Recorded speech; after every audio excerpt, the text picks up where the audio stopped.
Blessings, everyone, and good morning. Well, I think I'm ready to talk about this. I went through a lot in the last couple of weeks, and I think it's important that I give a little bit of the beginning so you can understand the ending of this and what we're looking at. Now, my father did very well in his surgery, and while we were there, you know, I knew this was a very bad place. Sudbury is very bad, but it was my beginning. It's where I met my husband and where I was established. And there was a lot of things. There's a lot of history here in Sudbury, and it's not good history, not all of it. It's a lot of to do with the attacks that I received when I was in Sudbury. And I'm talking about my husband's family and friends. And I used to get spit at all the time, and I used to not understand really why that these people felt so comfortable to say the things that they did to me face to face, yet a complete stranger, and the comfort that they felt saying it. And it was evil. It was just pure evil.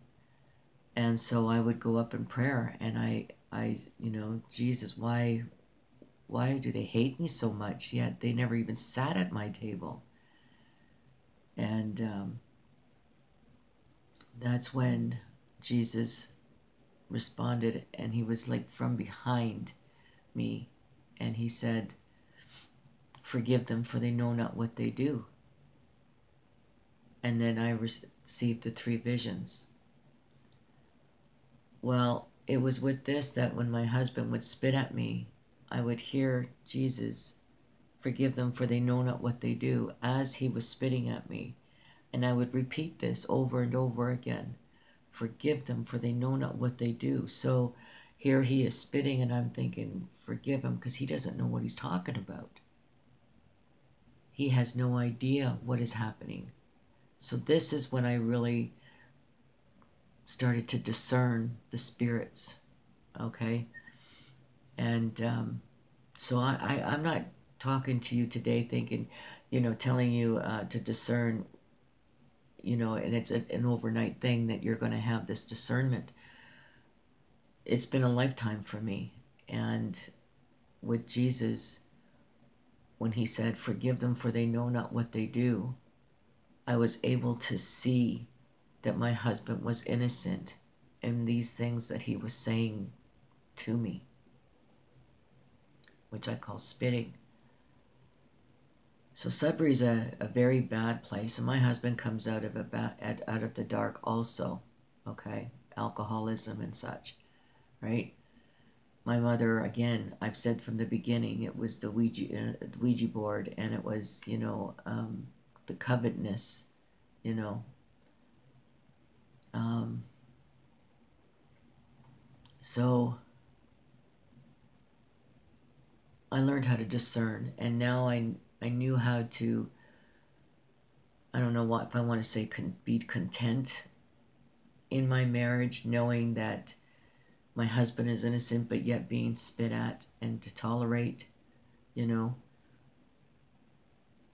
It wears you down after a while, but believe me when I say, when you call on Jesus and you talk to him, he will help you. He will release you from this bondage that you're in when it's called emotions. People live in their emotions. They believe in their emotions. They trust in their emotions. And it's the last thing you should be doing.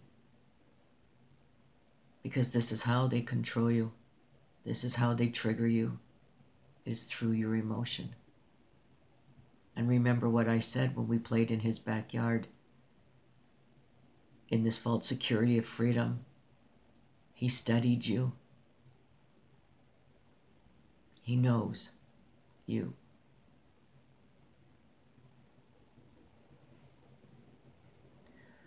So while we were there, my husband came at me,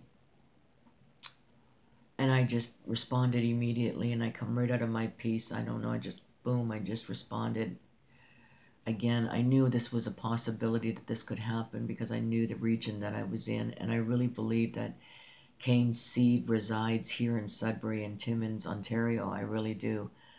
But we're not going to go there. So again, we ended up in an argument. I catch myself saying things that I don't mean or anything. So again, you know, this is where you take your hand to your mouth and you get away from that situation as quick as you can. And this is what I did. So my husband and I, we never talked to each other all that day going into the evening. And this was just to hold on to my peace. And the next day I was out in the parking lot and I was walking. And the next thing I knew, I just wanted to go down on my knees and I just wanted to cry. And I knew this and I knew what this meant because these tears were of sorrow and of loss. And I've felt this many times before. This is not depression. This is very spontaneous and it's bang, it hits. So I didn't know where to put the thought because of the argument that I had with my husband and the things that I was concerned about. So I had my cry and I put it on the shelf. So my husband and I, we were leaving. We were on the highway and he started to provoke again. And so I called him out on it, and then the rest of the trip was silent. It was quiet. I stayed in my peace. So we get home, and soon as we don't even sit down, and we receive a phone call that a very dear friend of mine had passed away. She had passed away with a massive heart attack. She was found at the kitchen table by her son. Now, this woman was a huge pillar in my life, a huge marker in my life. And she was all about truth. And I loved to watch her walk. And what I loved about her the most was the truth. And I think this is what really binded us together, because there was a lot of things that she didn't like about me, and there was a lot of things I didn't like about her, but that truth kept us together, and we celebrated in that truth. We were bold. We both were very bold in our truth at that time. And I know that God had put this woman before me. I always knew this. So it was a couple of days later, I received another call that I lost another friend, and her name was Jean. And I met Sherry and Jean at the same time. We lived in the same area, in the same development. And they never talked to one another. They were neighbors, but they never really spoke to one another. Jean was more in the spiritual world of things and stayed out of the flesh as best she could.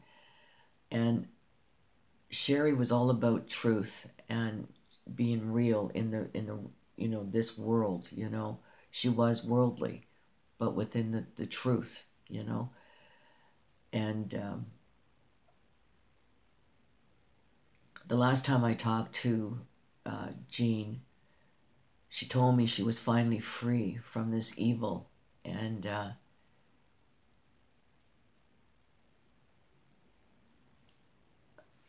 this man that she had been with most of her life was very evil, very dark, and he was very cold and very dark to her. And it was only recent that she was telling me that she would be waking up at 2 o'clock in the morning and he'd be punching her in the face and in the head. She would tell me that she'd be driving him for his dialysis in the middle of a winter storm, and she'd be just absolutely terrified and stressed out because of the storm. But to make sure that he got there, and he would be pinching her and twisting her skin while she was driving, and he would hit her in the face.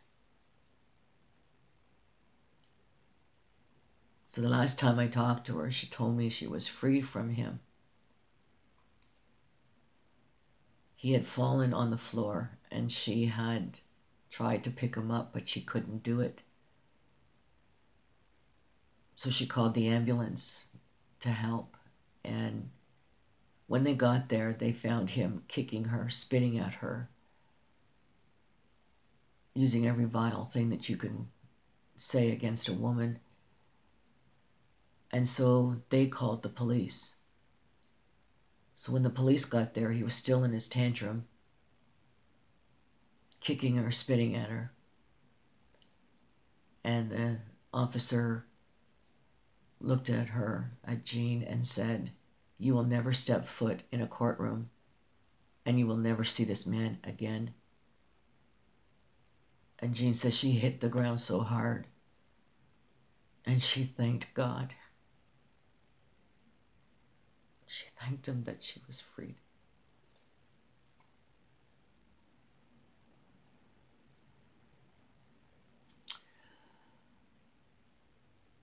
I was told that it happened very fast, and that when they went into the doctors, he said that she was so full of cancer that she had 4 months.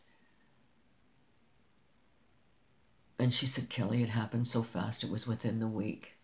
She started to feel pain for the first time of the cancer." And so they gave her painkillers, for the pain. And the doctor realized right away that her heart rate was going up and that they were going to lose her from a heart attack and not the cancer. That her body couldn't take it, her heart couldn't take it. So she said it happened really fast. So a couple of days go by, and my husband and I are downstairs, and we have a truce, and we receive a phone call from my mother. My mother's very sick. She's withdrawing from the painkillers that she was on. It's like coming off of heroin. And my mother's a very sick woman to begin with. She's diabetic. She has lung disease. She's a very sick woman. She's 74. And they sent her home with no care for her to deal with this on her own, the withdrawing off of these painkillers.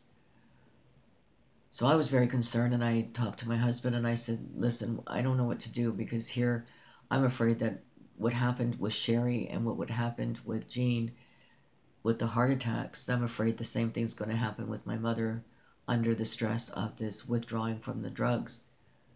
So my husband went, and I stayed here to take care of my son, because my son is in pain. So he ends up in the hospital, my son.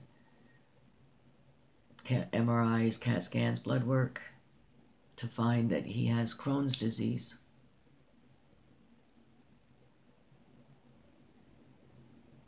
Now, my husband, before he left to go to my mother's, the residue of Sudbury is still there, that evil, that hate that you get from Sudbury was still there with my husband. I felt it. And so we're sitting down there and downstairs, and he says to me, "Well, I bought you something." And I went, "Oh, okay, what did you buy? What? Why? And he says, "It's up in your room." He says, "I left it up in your room." I said, "Oh, okay." And he's talking to me as I'm walking away, and he says, "It's a lighter." And I knew he was provoking here, and I think, why would you even buy me a lighter? But I felt the provoking there as he was saying this. So I come upstairs, and this is what I see. I see the lighter on top of the Bible that Jean had given me when I had first met Jean.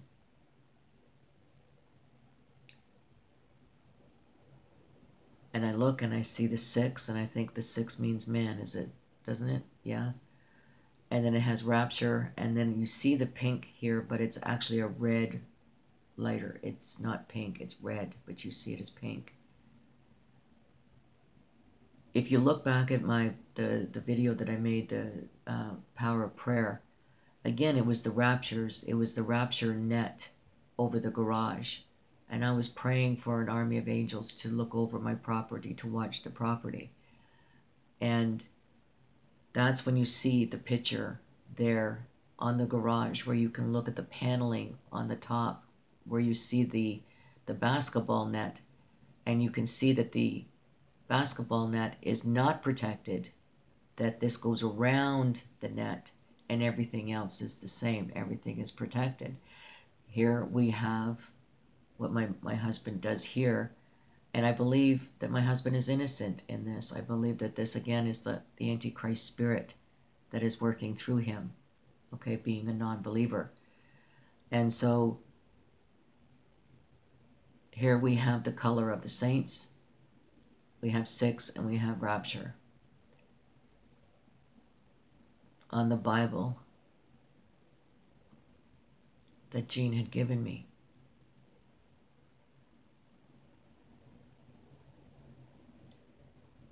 Now these 2 women, like I say, were very powerful for me. They were very strong. And when I see and talk about Sherry, it's about the truth. And with Jean, it's about the mercy that she had for this evil man, that I had to go up in prayer and ask why. Why so long? Why? And the answer was that she could not let go of the little boy in him. She could not let go of the boy. It had nothing to do with the man. And she went through this evil to hold on to this boy.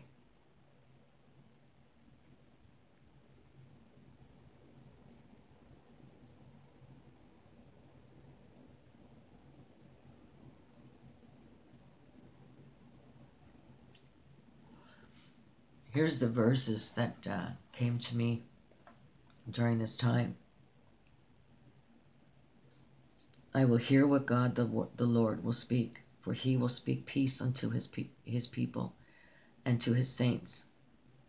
Surely his salvation is nigh them that fear him, that glory may dwell in our land. Mercy and truth are met together. Righteousness and peace have kissed each other. Truth shall spring out of the earth, and the righteous shall look down from heaven. Righteousness shall go forward before him, and shall set us in the way of his steps. Mercy and truth have met together.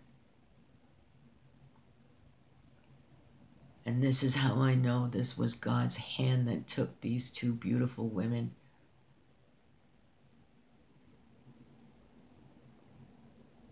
The family members told me that Sherry had no pain in her face, that there was peace. I was also said the same thing about Jean. There was no pain, but peace. And this is God's hand. He is taking the righteous before the evil falls.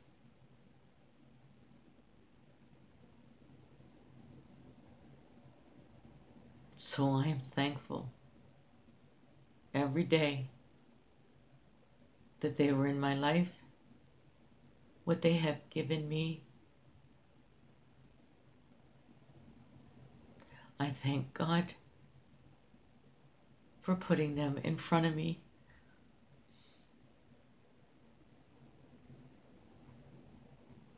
It was God's hand that took them. And I think that this whole thing about the viruses and everything is nothing but a cover-up. Because God's hand is working right now. He is moving.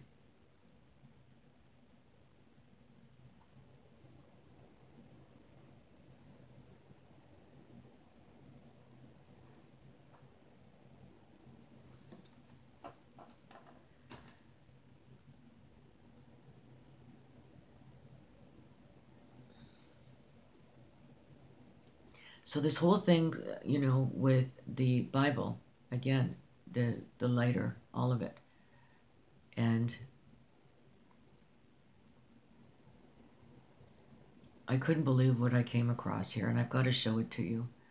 And I'm going to go into another video here. But I received from a sister some pictures and some concerns about Jonathan Clegg.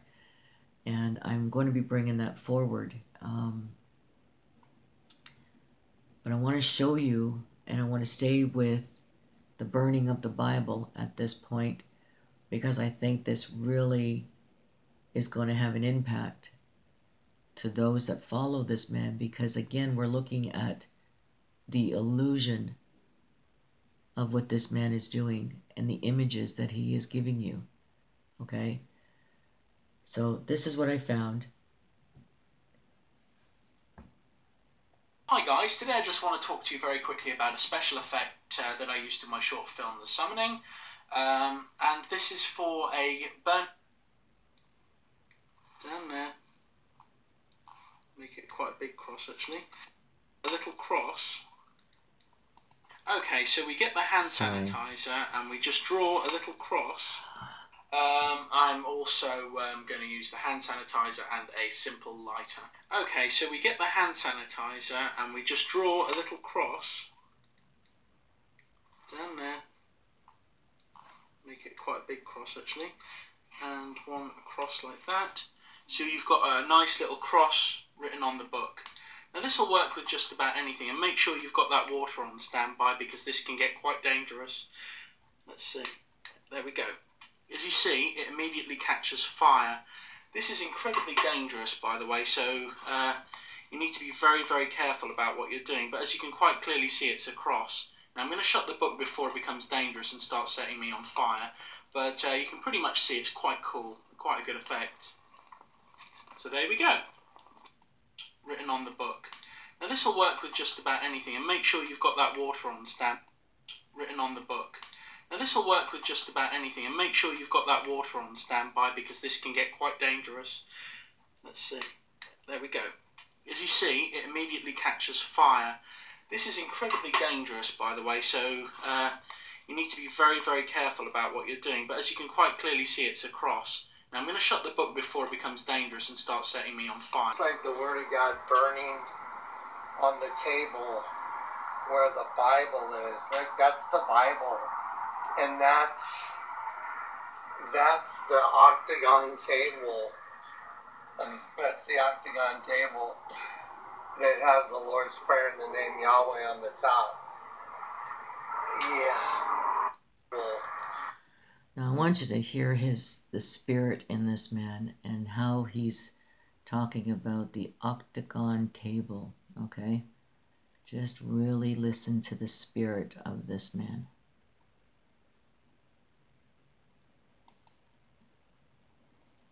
Table. That's the octagon table that has the Lord's Prayer and the name Yahweh on the top. That's the octagon table. That's the octagon table that has the Lord's Prayer and the name Yahweh on the top. This will work with just about anything, and make sure you've got that water on standby because this can get quite dangerous. Let's see. There we go. As you see, it immediately catches fire. This is incredibly dangerous, by the way, so you need to be very, very careful about what you're doing. But as you can quite clearly see, it's a cross. Now I'm going to shut the book before it becomes dangerous and starts setting me on fire.